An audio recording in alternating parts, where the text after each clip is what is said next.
Welcome to the 217 Recovery Podcast. If you don't make mistakes, you won't learn. With your host, Corey Winfield. You know how fish is bad is you can't put it on pizza. And special guest, Justin Burke.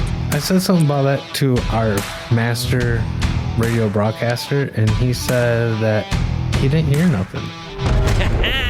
Got your ass. It is October 24th, 2024. My name's Corey Winfield, and this is the 217 Recovery Podcast, which is actually taken today from a Recovery Dads podcast, which we'll get into a little bit more. But Justin Burke with me today. How you doing, Justin?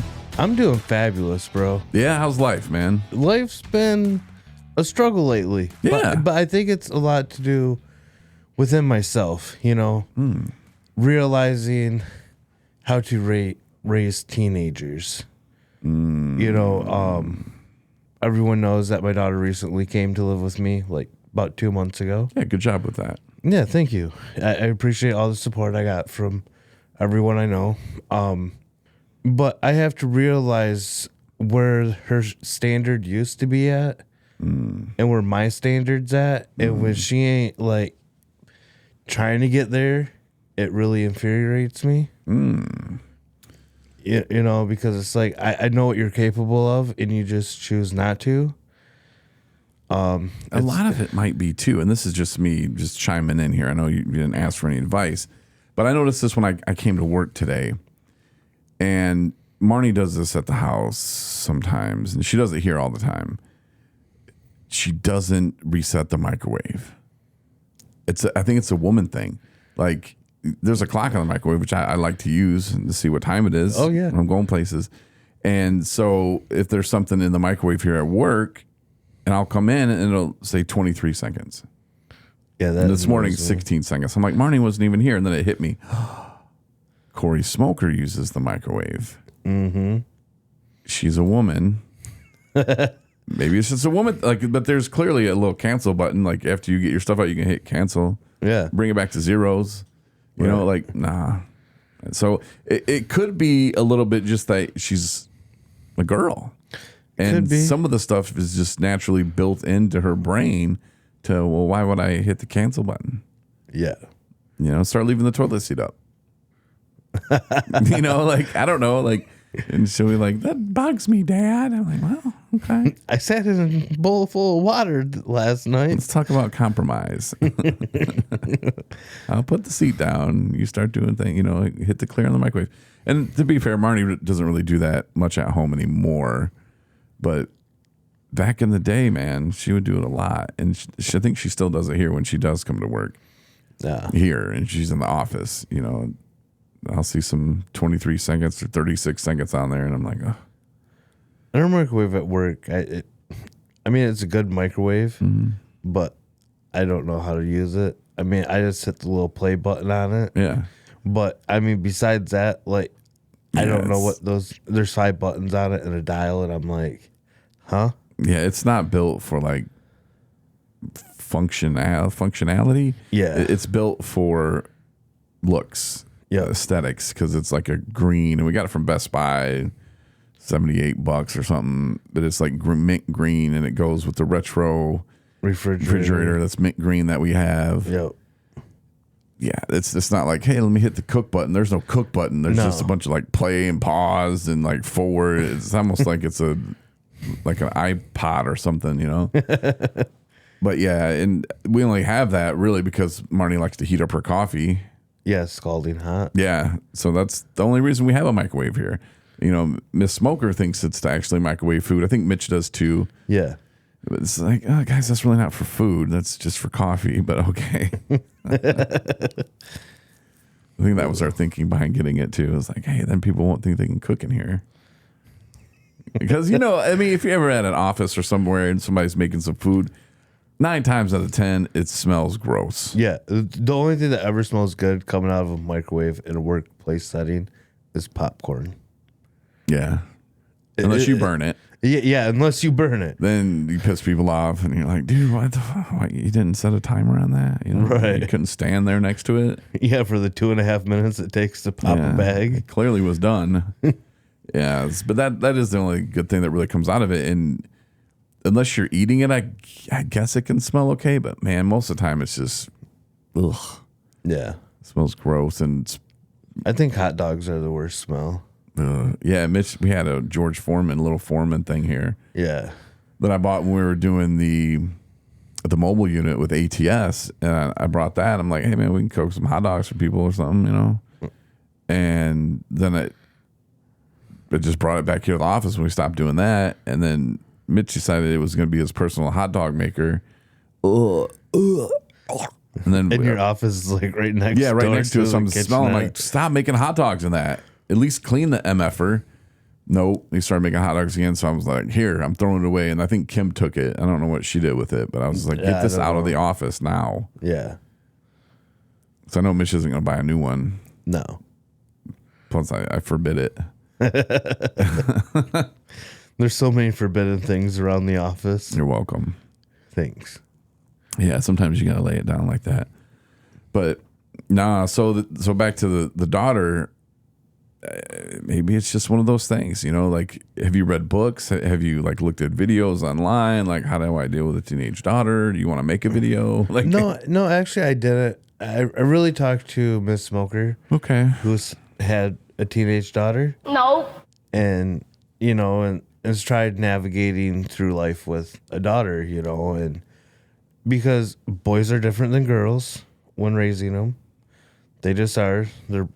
Our brain chemistry is not the same. Some people say Obviously. girls are smarter. Some people say boys' brains are mush because there's so much testosterone pumping through their body. So, you know, so I talked to her quite a bit the other day about it, and, you know, that's where she told me, you know, just her bar was so low. As long as she went to school and was out of their hair, they didn't care. You're talking about your daughter, how it used to be. Yeah. Okay, yeah. To where I am at now, you know, where I do actually care at home. I check her grades all the time. And it's like, well, you're capable of doing this. Just do it and just get it done. You know, and she's like, but you have to meet somewhere in the middle because you just can't go from someone not giving a shit about somebody to someone that does actually care about you. How well do you think that's going to work? You know, and we see that a lot in recovery too, you know, when someone dives headfirst into something because they start getting attention or whatever, then it's just like, well, the other person's standard wasn't where you thought it was at. Mm-hmm. And it's a letdown, a huge letdown. Like, it'll crush somebody. Yeah. And you know, in some aspect, I did feel crushed by my own daughter, you know, because she wasn't performing the way I wanted her to. And I just have to realize the shithole that she came from. Yeah, and you know, and not to like bash exes or anything, but you know, maybe the situation, it was different for the mother too. You know, maybe, I don't know. We don't know what they were going through either, you know, so we can't really put ourselves in their shoes because we don't really know. But all we know is, hey, here's the attitude and here's the expectations that she has, and they're very low. Right. And that's not how daddy plays the game. You know, like No. that's not how we do it. That's not how I was raised. Like, my bar was set. Here's the bar. You either do this or you go above it. You go below it, you're getting your ass probably whooped. We're doing some hard work around the house, something. You know, you're going to lose your dirt bike, your snowmobile. You're going to lose all your fun little toys that you have. And some people may think I was spoiled, but, you know, it's not like my dirt bike was brand new. It was something from the 70s.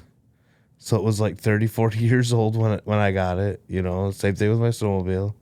It's not like, I mean, they were good running machines when my mom bought them, but it's not like they were brand new, like state of the art where I could take them out on the trails and go ride them. I just lived in an area where we could ride them and not have to worry about stickering them because we didn't have registrations to none of them.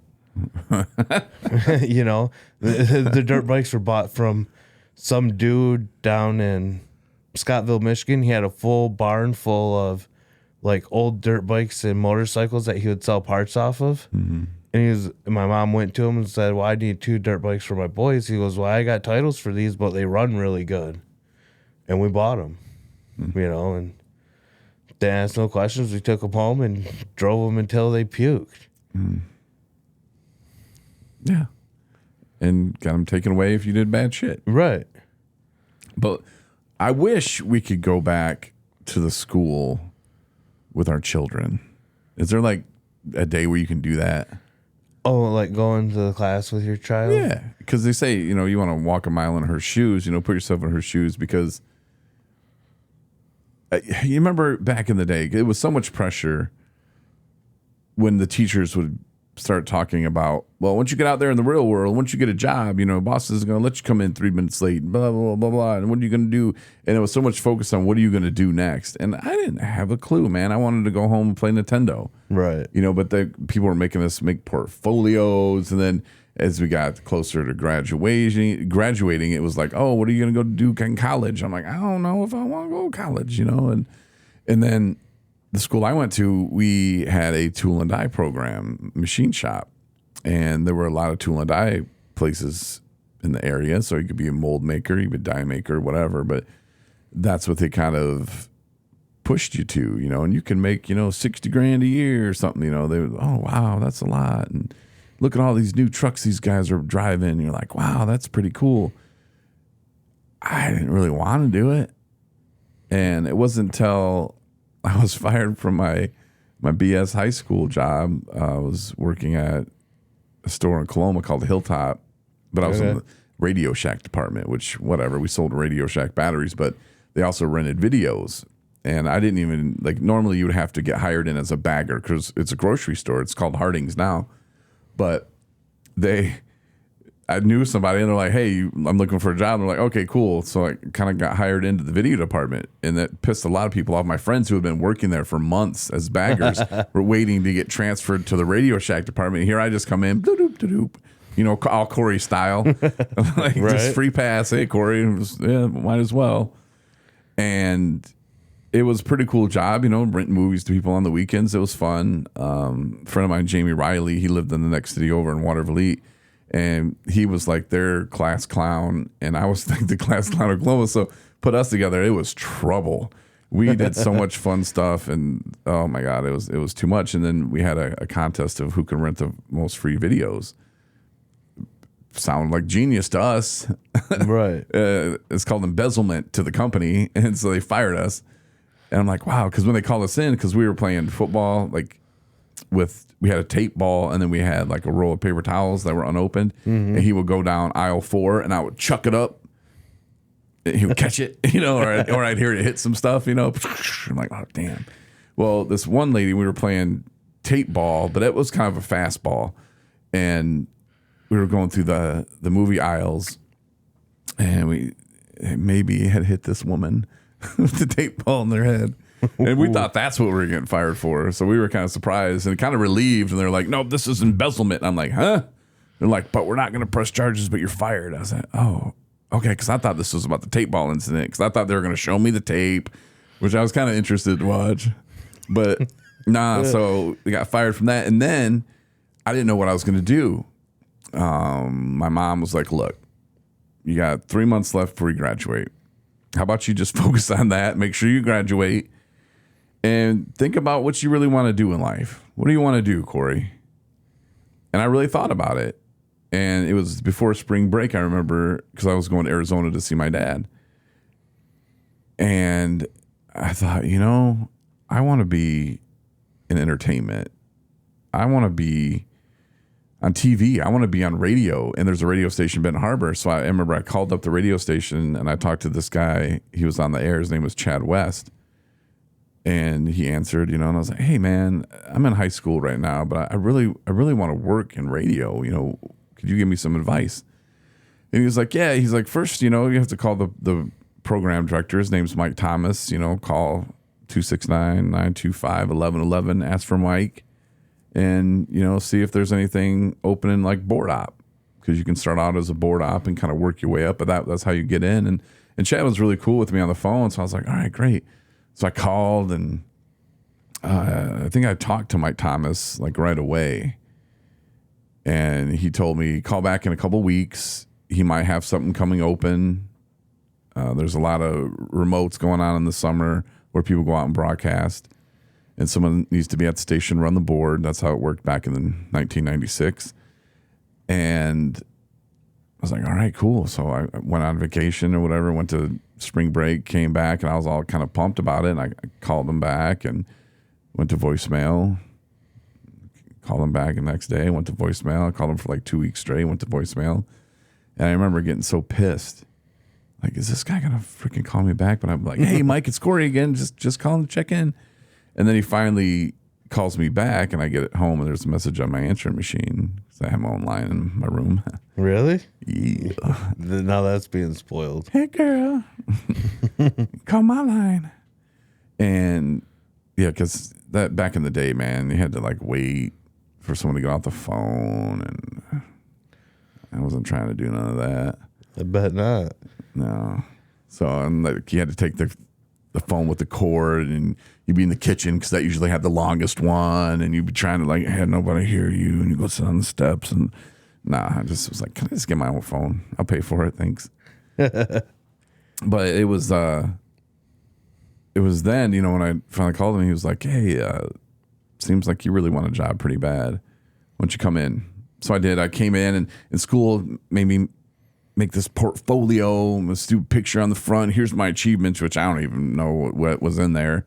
And I hand it to him, like, here's my portfolio. He just looks at it, throws it to the side. It's like, all right, so here's the deal. Like, da-da-da-da-da. Seems like you really want a job here. And I was like, I do. And he's like, well, board op consists of this, and you can come in Sunday mornings at 6 a.m. to run boot, scoot, and boogie nights or days. Or I think boot, scoot, and nights is on Saturday nights or something. Anyway, I was like, whatever. Yep, I'll do it. I didn't care. I hated country music, but here I am playing the Bob Kingsley's Top 40 Country Countdown.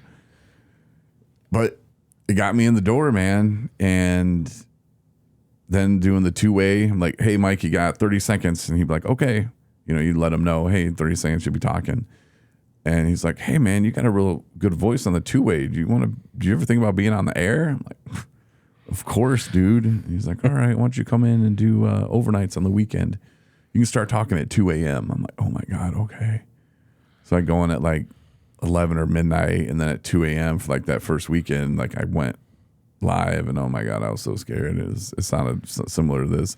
Rock 107, best rockin' hits, Corey White. Because that's what I called myself at first, and they only lasted that one day. And I'm like, nah, just use your real name, dude. Like, too many people are going to know you, and using a fake last name, it didn't feel right. It felt like I was trying to be somebody else, and right, like a persona. Yeah, like if I want to talk about my mom or my dad or my brother or my sister, I want it to be real. I don't want it to be like, oh yeah, I got this fake name and I'm this fake person. I'm just like, nah, I'm telling real life stories here. And that helped me establish like my personality on the radio. But back to this, the whole setup of this is until my mom really asked me that question and let me think about it. I didn't have teachers tell me what I should do. Schools pushing their agenda on you. Hey, be a tool and die maker. Right. Like all these other things. Like when I could just sit back and realize, like, what do I want to do? Well, I love entertaining people. I love making people laugh. Let me do that. And what resources are around? It's like, well, there's a radio station 10 miles away. Like, let me pick up the phone and call. And Chad West was cool. He ended up getting fired right away after I started, but I hope he's doing well. But it was cool that he answered the phone. If I would have called another one, there's 2 or 3 if I would have called. They just would have hung up on me. You don't want to do this, dude. There's no money in it. And they would have hung up.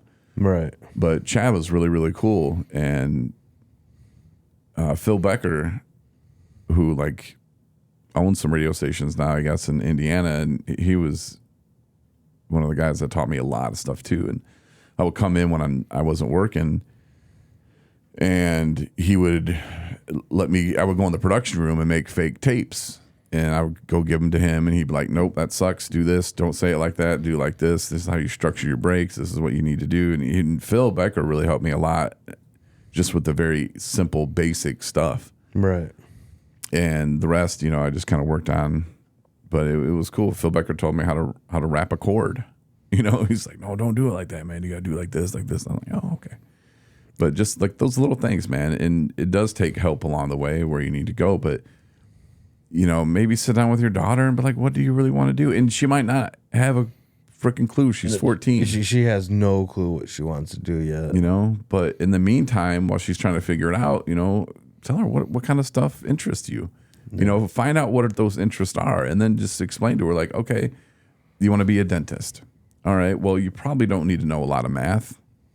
Maybe you do from when people owe you monies. Right. Accounting. Yeah. But what classes do you need to pass? Okay, well, you might not use math a lot, but you do have to pass this because you do have to go to college for it. And get into college, you're going to have to do this and this. So this is a stepping stone to get where you want to go. Maybe that will kind of help her take math serious. And I don't know if math is one of the classes that is a problem. Probably not. But it still sets, hey, history. You think it sucks. Okay, cool. Wasn't my favorite either, which I like history now. Yeah, I loved history. Even in school, I loved it. Yeah.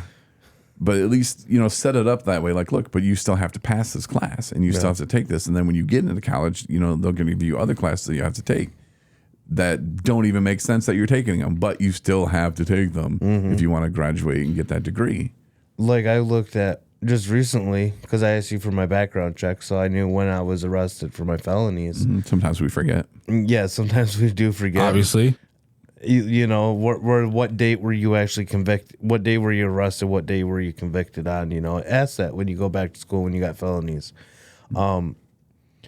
And one thing I realized, because I wanted to go for like a degree in the audio, you know, like for podcasting, like what we do now. Yeah. And so that way I understand more of it, because I don't really understand it.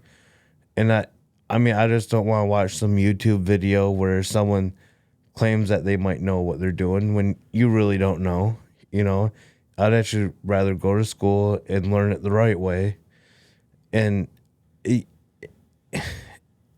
one class that really struck me odd is they make you take a piano class.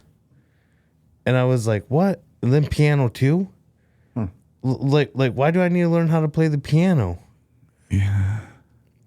Some of that is, I think what more you would need to go to is the Interlochen, the School of Arts or whatever it's called. But they do have certificates that they offer at NMC too. Well, they have that at Interlochen because it's like when I took that film class, I took filmmaking, script writing, and film production.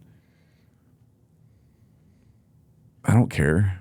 Like, do I have a certificate? Probably. I haven't even downloaded it. It doesn't. That means nothing to me. Right. It's just learning those skills. That's what I care about. Like, I'm not going to go into somebody and be like, "Here's my certificate. Let me make a movie." Right. You know, I might put on there that, yeah, I've taken this class or whatever, but like to me, at being 46 years old, whatever.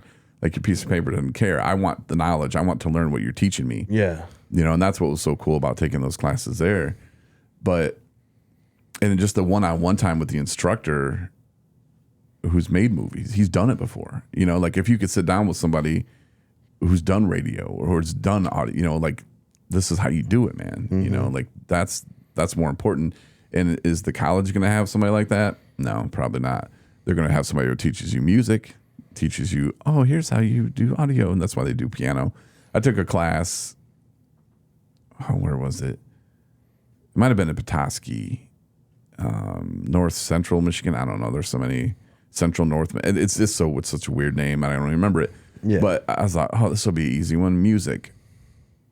So I go in there and the dude's trying to teach me rhythm and all this other stuff. I'm like, I thought we were just doing like who sung this song or something. I thought this would be easy for me.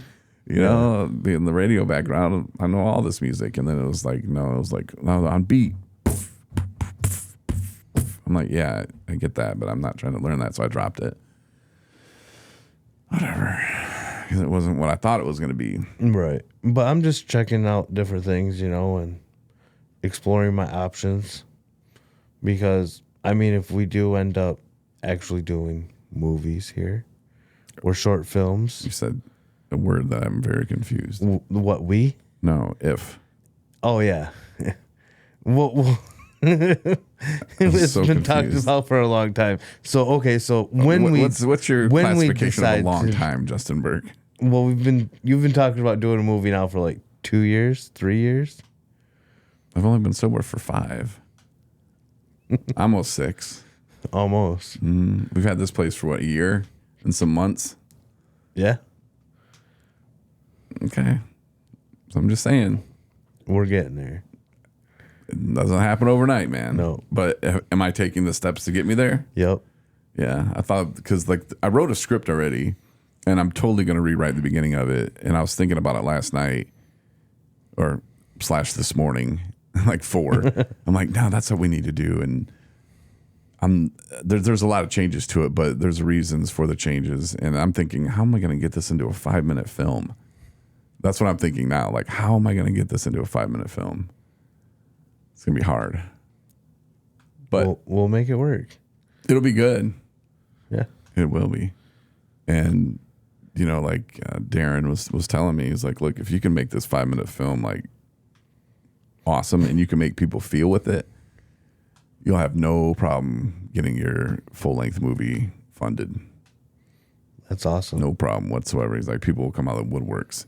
He's like, them emotions, they open wallets. And he's like, you got a good thing going. He's like, especially with the short that you're telling me, he's like, that could actually be a setup to your actual movie. Yeah. I was like, yeah, it could be. You know, but I really want to be known for making movies that portray the real side of addiction. You know, there's good people, there's bad people. Yeah. You know, same thing with recovery. There's good people, there's bad people.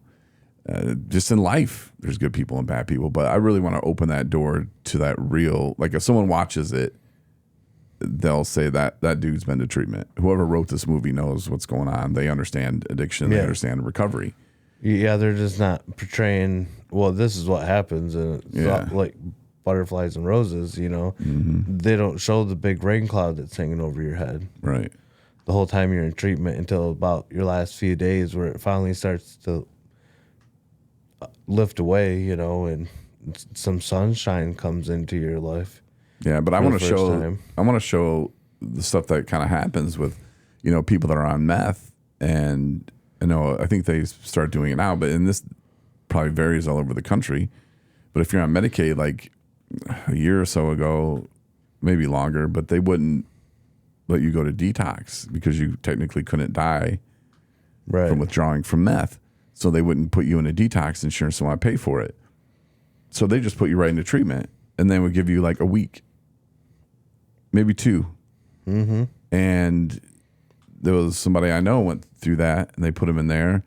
And his first week he slept, and then the second week he kind of started coming around, and he asked for an extension, and they said no, you didn't even go to your groups the first week. Yeah. Well, what the fuck? Like, what do you think he was doing, man? Like the phone was talking to him. He was hearing voices. The walls were crawling. What are you talking about? Like you set him up to fail. Yeah. You know, I want to show some of that. You know, like this is what happens, and then to show that what happens, and then he goes right back out and he starts using again, and you just wasted money. You wasted money because you didn't want to pay a little extra. Same thing with what we do with transportation. Yeah. You know, you put somebody in a treatment center for 2 weeks, 30 days, 60 days, 90, whatever it is, and then you don't have a plan to get them home safely to their door, and you let them call their drug dealer to come pick them up because you don't want to pay the $80 to $100 or whatever it is to get them home safe, but yet you'll pay $200-300 a day to house them in this place. But oh no, the $60 to take them home is just too much. Wait, what? Yeah. That doesn't make any sense. And he doesn't even get home safe, so he feels like a failure. And you put him on a bus. Oh, he might have some money in his pocket. Somebody will send him $20. Hey, that's for some smokes to get you home, but I'm not coming to get you. That's a 4-hour trip, which is really a 12-hour bus ride sometimes with the layovers and this and that. You're sitting there with $20 and you look across the street. This happened to me when I was in Lansing. You know, I look across the street and there's a freaking liquor store. And who hangs outside liquor stores? Yeah, drug dealers. Right. All the good people in society usually. And it's like, wait a minute. Of course, I didn't have $20, but like, it's just all those things that I was thinking, like, man, if I did have $20, if I had $3, would I have went and bought something? I don't think so, because I was on probation and I was geared to, like, I got to get stuff done.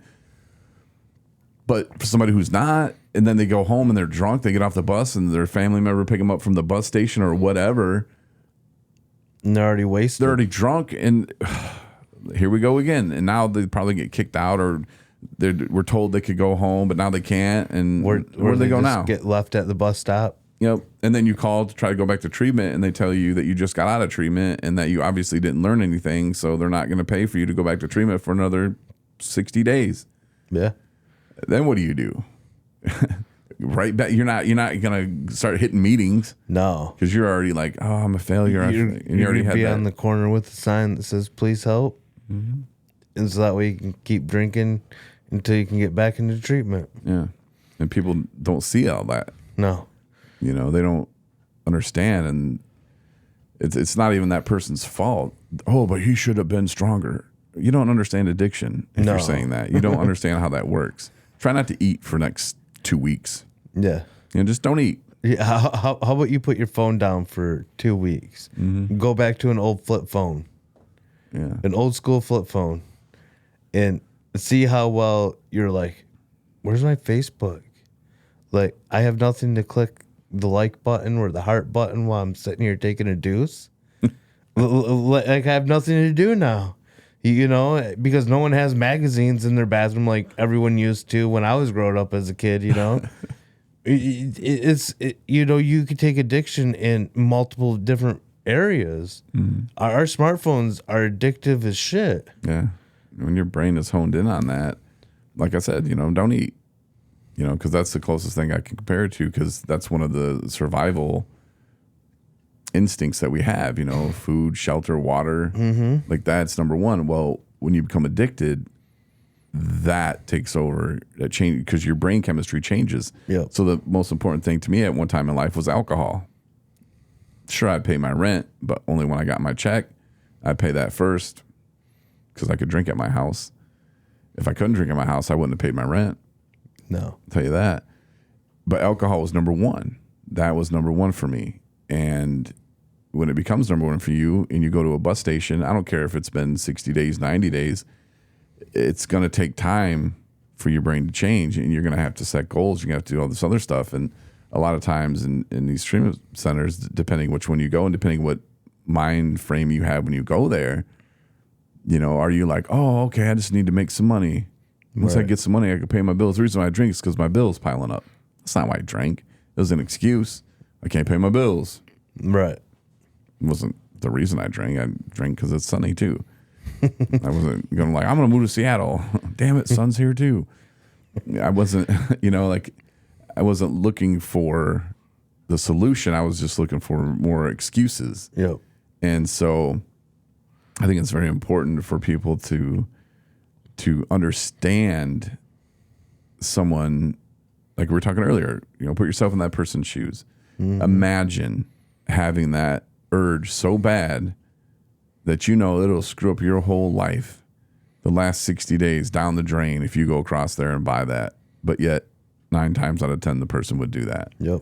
That is a little bit of what it's like to be addicted to something. Yeah, and there's an all right movie. It's very corny to watch it. The first time I watched it, I laughed. I was like, oh, I just pointed out, like, look how stupid this is, But when I went to work at a treatment center, the same one you worked at, the movie was called Pleasures Unwoven. It really broke it down scientifically about how addiction does work. And like I said, the first time I watched it, I was like, "Oh, look how corny and cheap and cheesy this is." But like the second or third time I watched it, when I started doing that group, I was like, "Holy cow! There's actually a lot of information in here."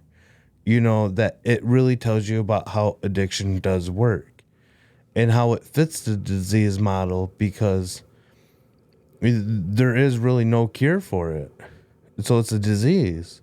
It's no different than diabetes, is the way they kind of put it. we will eventually die from it if we don't try to change our ways. Right. And it's very hard to change our ways when we don't produce a dopamine anymore, or our serotonin levels when they drop and we just don't know how to do it anymore. And it takes a while for those to kick back in naturally because our drug of choice has robbed us from our natural levels. Yeah. Because when we use, our dopamine spikes through the roof, like, this is a great time, blah, blah, blah. And it tells your brain that we need more and more and more of this. And that's the problem that happens with addiction, is our dopamine levels just spike through the roof. You know, and they call it the pink cloud. And that's when we stop using, you know, for that first 2 weeks to month, maybe could go longer, but your brain starts kicking into gear because it's like, whoa, hold on, we got to make more of that because we're not getting that. So your brain goes over the top, making it to like, hey, here you go. And then your brain's like, well, hold on, that's way too much. Let's back out. And then it drops down. And a lot of people call that hitting the wall, you know, and that's when nothing normally in life that makes you happy will make you happy, whether it's seeing your kid, your puppy, your dog, whatever. It's not going to make you happy. And that's when people get frustrated and they're like, nothing, I'm doing the right things and everything sucks and da da da da da. And through my journey, you know, I would put months together, and it used to frustrate me because I would go to like the IOP groups and I'm like, look, yeah, I might have relapsed, but I had 4 months in there. You know, isn't my brain starting to heal? And they'd be like, nah, you got to have, you know, at least 2 to 5 years is what they say for your brain to totally heal. I'm like, but my brain is starting to heal. You know, just because I had a relapse for a week or a weekend or whatever, like, can I count that time? Does my brain healing? I don't want to count that as clean time, you know, as my sober date, but that stuff does add up, and it does. And I found out the hard way with drinking, because you will black out when you go back to drink what you thought you would drink before. Right. Or thought you can drink what you did before, and you realize you can't because you black out. And then who knows, you know, and then just pray that God's there to save you and to look after you like he was for me. But it's at least something. You know, I wouldn't knock somebody for having 3 months and then, you know, going back out and relapsing. And it's as long as they're learning along the way. You know, we had a guy come here the other day, I guess, and, you know, talking about something happened, and it's like, all right, cool. Like, well, what are you doing now? You know, like, let's go. That didn't work out. And, you know, we're not going to chastise him and say he's an idiot or stupid. We've been there. We've done that. Nope. You know, it's just like, it is a process. It takes time, but it's always there at the back of your mind, you know, saying, hey, come on, you can do it one more time. It gets easier, you know, as you have time under your belt. I know for 100%, if I have 20 years, if I have 40 years, if I take a drink, I'm done. I know that I've seen it. I've seen people with 20 years, and they're like, yeah, COVID came along, and I missed my one meeting a week that I went to. It closed it down, and thought I could drink again. Yeah, I thought I could manage it. Yep. Yeah, I deserved one with my dinner tonight. Yeah, it's been 20 years. I can have one tonight with the game or whatever. Right. Nope, can't. I can't have one. And I'm cool with it, and I'm good with it. And now saying that, knowing that, does that mean I'm not going to make a bad decision along the way? I freaking hope not. Right. But you never know what's going to happen or what could happen or whatever. But I'm not using that as an excuse either. No. As I used to use when people would say, "Oh, relapse is part of recovery," which is not. No, relapse is part of addiction. I would use that as I can drink tonight because, well, relapse is part of recovery. So here we go. You know, let's get that excuse. But I'm just saying, just to not be like, hey, I'm never gonna. I don't care what happens. I can't say that. I cannot sit here honestly and tell you that. But I hope and pray that I do never drink again. Yeah. And that's one thing I really like, hanging out with what people call the old timers that have 20, 30 years, because they've lived life and have to navigate through life's hurdles, whether if it's death, loss of a job, whatever. Like, they've had to live through that experience and gain that personal experience, you know, and And I really take value in those people because those are the people that's going to show you how to navigate your life when something like that happens. You know, you hang around a meeting where you feel more comfortable because everyone's new to recovery. Mm-hmm. Those people don't know how to navigate life when it comes down to your mom dying compared to an old timer, a gentleman who just lost his wife, you know, and stayed sober because he knew how to manage that. Mm-hmm. Those newcomers ain't gonna know how to manage that. No, It's not speaking ill of a newcomer. It's you don't have the experience and the longevity of recovery to be able to know, okay, well, I need to do this. I need to hang out with these people. I don't need to isolate because when I sit in my house and dwell on it, I'm going to relapse.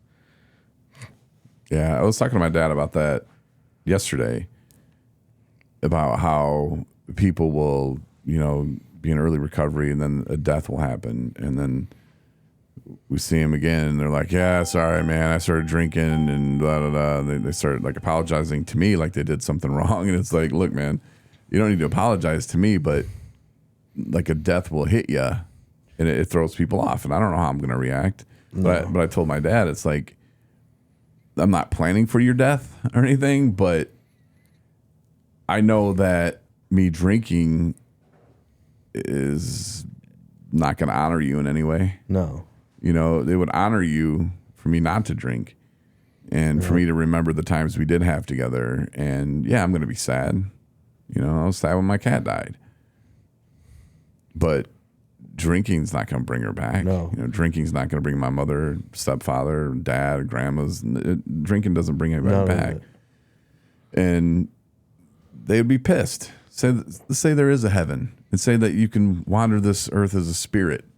They would be so disappointed to come check on me, and here I am just drunk off my ass doing nothing.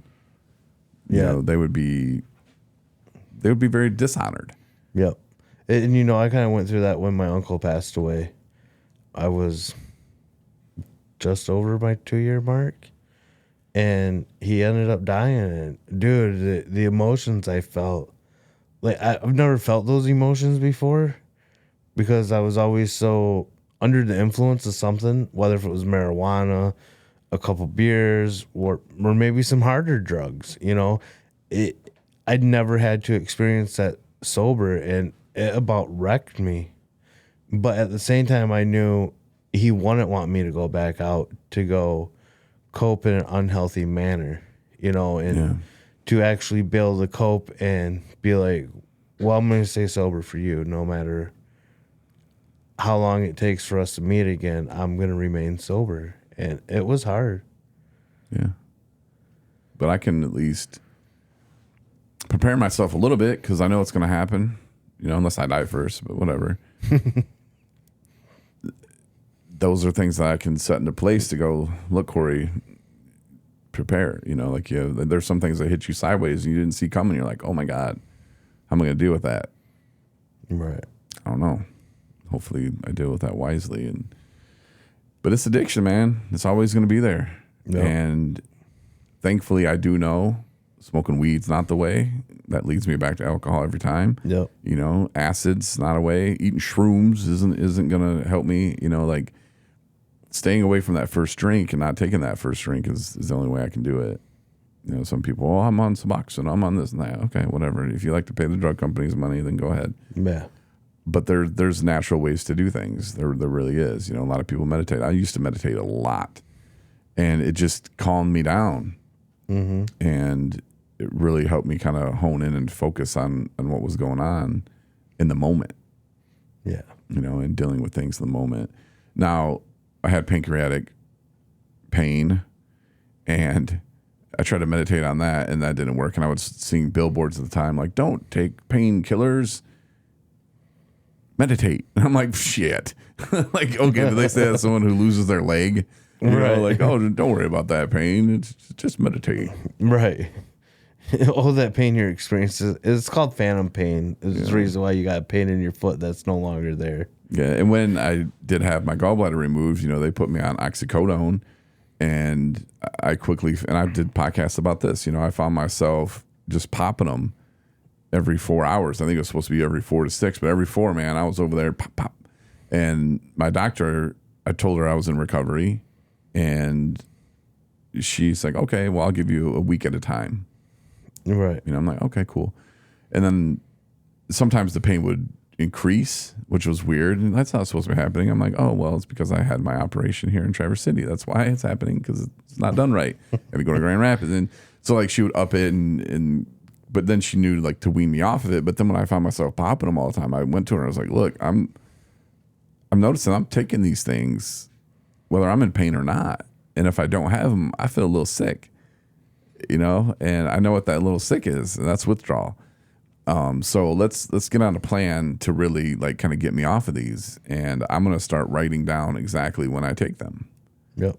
And that way I can report that to you. Not that you need it, but it's for me, and she was like, oh, okay, cool. Yeah, we'll do that. And so I would write down every time I took them, and I would send it to her. Like, here's when I took them. Here's when I was feeling the most pain. And I started thinking, do I need them right now?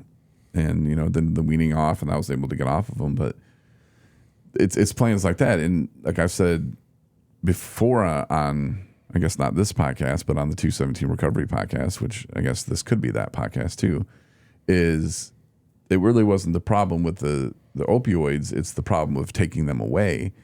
And like the doctors did back then, they just took them all away from people. And then people started seeking out other methods and other avenues of where can I get this? Oh, here's some heroin. Oh, here's some this. Here's some fentanyl. Oh, here's this and that. It does the same thing, but it's better. Oh my God, cool. I'll take that instead. I don't have to go to the doctor and get treated like a drug addict anymore. Right. When I'm just trying not to be sick. And a lot of times when people are getting off those drugs, they're just trying not to be sick. And the doctor's like, well, you've been on them long enough. We're just going to cut you off. Pump the brakes, man. Wean people off. Yeah, exactly. Like that's the education people should be teaching. Where otherwise they're going to go see the street pharmacist. Yeah. Who you don't know if you're actually getting the real pill or a fake pill. And that fake pill will kill you. It will. And you don't know. Oh, no, I got this from Johnny. Yeah, well, where'd Johnny get it from? The cartel? Oh, he knows a guy. No, his people are straight. No. Johnny doesn't know where the fuck he got his pills from. No. No, he got them from Carlos. Where did Carlos get them from? Well, he got them from Skeeter. Who? Skeeter. Where'd Skeeter get them from? He got them from Lil Dick. What? Yeah, good luck. Good luck tracking that down. I know, and it's kind of funny how I was having a conversation with Kim the other day about this, because when I was in treatment, last time there was a guy that was in the military, and he was overseas in Afghanistan. And I was like, oh, it must have been tough, like going through door to door and all. I didn't do none of that. He's like, I was protecting the poppy fields. Yeah. I was like, what? He's like, yeah, Pfizer actually has a big ass poppy field over there that I guess the government had seized. And they're like, hey, Pfizer, you want this? And I'm like, sure. And then Pfizer was paying the military to protect their opium fields so that they could make their drugs and they had some here. And meanwhile, when you watch on the news and all the election ads, it's like, oh, they're going to the border. All the drugs are coming through the border. Not all of them. No, some of them are military protecting. Maybe we're in Vietnam for the same reason. I mean, it just so happens to be a coincidence that our guys came back hooked on heroin. Yeah, I don't know. From Vietnam War, you could look at Panama. When we're down there in the 80s and it got flooded with cocaine in America. Mm-hmm. Yeah, I mean, that's just coincidental. We shipped all the crack to the ghettos and yeah, here you go. It's all for entertainment purposes. Yeah, let's give them guns and crack. There you go. Yeah, they'll kill each other, and that's what Tupac said. Have you ever seen that movie, that TV show that FX did called Snowfall? No, dude, it'll blow your mind. It'll probably piss me off because it really shows you how just one ambitious kid can make so much money, why the government helps him make all this money and then takes it all away from him. Yeah. And then he becomes what he despises the most about life at the end of it. And it was really sad. Yeah. Well, We're not going to do check-ins. Because I think I'm going to make this Recovery Dads and a 217 Recovery podcast. Yeah, that's pretty good. Either way. A little 2-for-1 today. Or maybe we'll just end the 217 Recovery podcast now and then do our check-ins. And then if people are like, what are the check-ins? Well, you can go listen at recoverydads.com. But we did use the Recovery Dads open for this. Oh, Uh-oh. oh, I can fix that. Thanks for listening to the 217 Recovery Podcast. Listen to over 900 episodes on the 217 Recovery app that's free in your app store or online at 217recovery.com.